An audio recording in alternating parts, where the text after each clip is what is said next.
and welcome to the Intel Brief, your daily intelligence briefing on global geopolitics. Today is Thursday, 17 October. I'm your host Daniel, the founder of HM Intelligence, and every weekday we bring you not just the news, but the so what from the events and decisions that shape our world. So grab a coffee and get ready to be informed. In today's update, we'll be covering Hamas leader Sinwar has been confirmed dead in an Israeli airstrike. Russian lawmakers push through a ban on childless propaganda. And EU and Gulf leaders are holding a summit amid the Gaza and Ukraine wars. So firstly, Yahya Sinwar, the leader of Hamas, was killed during an Israeli military operation, a fact that has been confirmed by Israeli Foreign Minister Israel Katz. Sinwar, known as the mastermind behind the October 7th attacks on Israel, was responsible for numerous acts of terrorism, including the killing of approximately 1,200 people and the taking of hundreds of hostages. Israeli President Isaac Herzog praised the operation, calling Sinwar an arch-terrorist and emphasizing the need to free the remaining 101 hostages held by Hamas.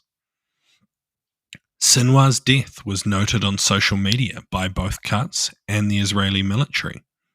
Sinwar, born in a Palestinian refugee camp in Gaza, became a prominent figure in Hamas after the assassination of Ismail Haniyeh, taking over as the group's political leader in Gaza. Known for his ruthless and hardline stance against Palestinian collaborators, he earned the nickname Butcher of Khan Yunis. He's been imprisoned for decades in Israel for the killing of 2 Israeli soldiers and several Palestinians. Sinwar learned Hebrew and received medical treatment from Israeli doctors.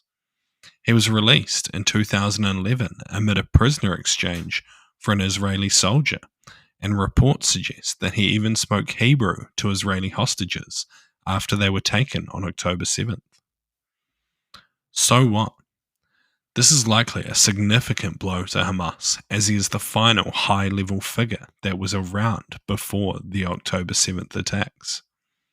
Though it is highly likely that Hamas, as an idea, cannot be defeated on the battlefield, the killing of key leadership will significantly damage their ability to operate and coordinate effective attacks against Israel. Israel is touting this as being the end of an era for Hamas, but it seems likely that they will still face heavy resistance in Gaza, as a significant number of fighters are still remaining. And next, the Russian State Duma has approved an initial reading of a bill targeting child-free propaganda, aiming to limit content promoting childness across various media.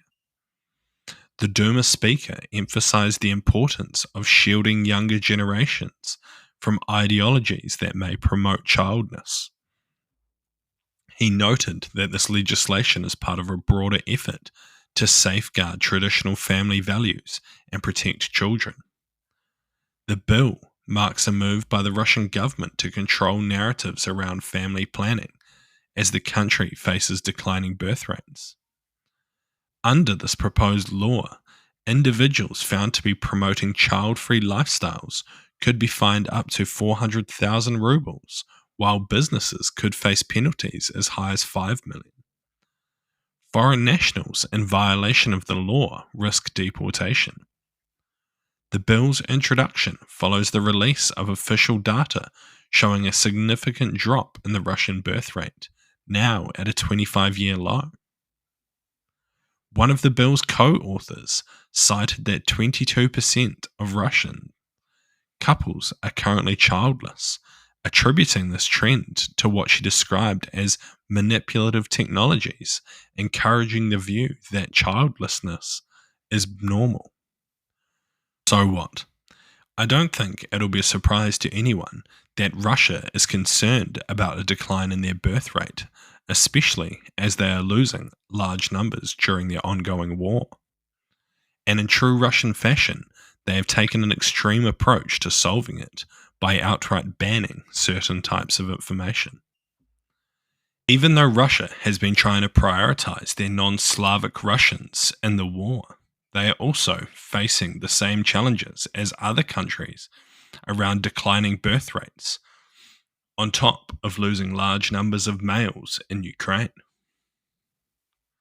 And lastly, in a historic summit in Brussels, the European Union leaders met with representatives of the Gulf Cooperation Council, which includes Bahrain, Kuwait, Oman, Qatar, Saudi Arabia, and the UAE, to discuss shared interests and ongoing conflicts in the Middle East and Ukraine. The meeting focused on fostering closer cooperation between the EU and the Gulf states in hopes of addressing the conflicts impacting both regions. European Council President Charles Michel expressed a mutual desire to strengthen ties, while Belgian Prime Minister Alexander De Croo highlighted the Gulf's potential role in facilitating peace in the Middle East, emphasizing collaboration on issues such as trade, energy, and climate change.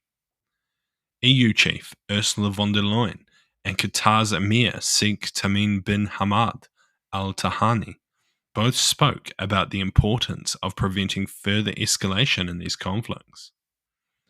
Von der Leyen underscored how wars in the Middle East and Ukraine have significantly compromised regional security, noting Iran's and the Houthis' recent aggressive actions.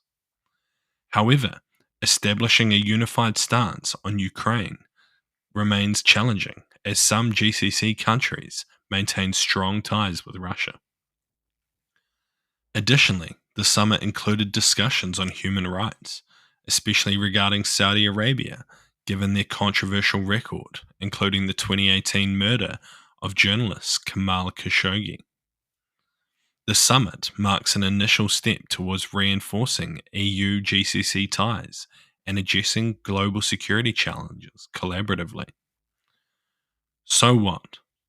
The EU has been making big political pushes this week with meetings with the Balkan leaders and now Gulf leaders.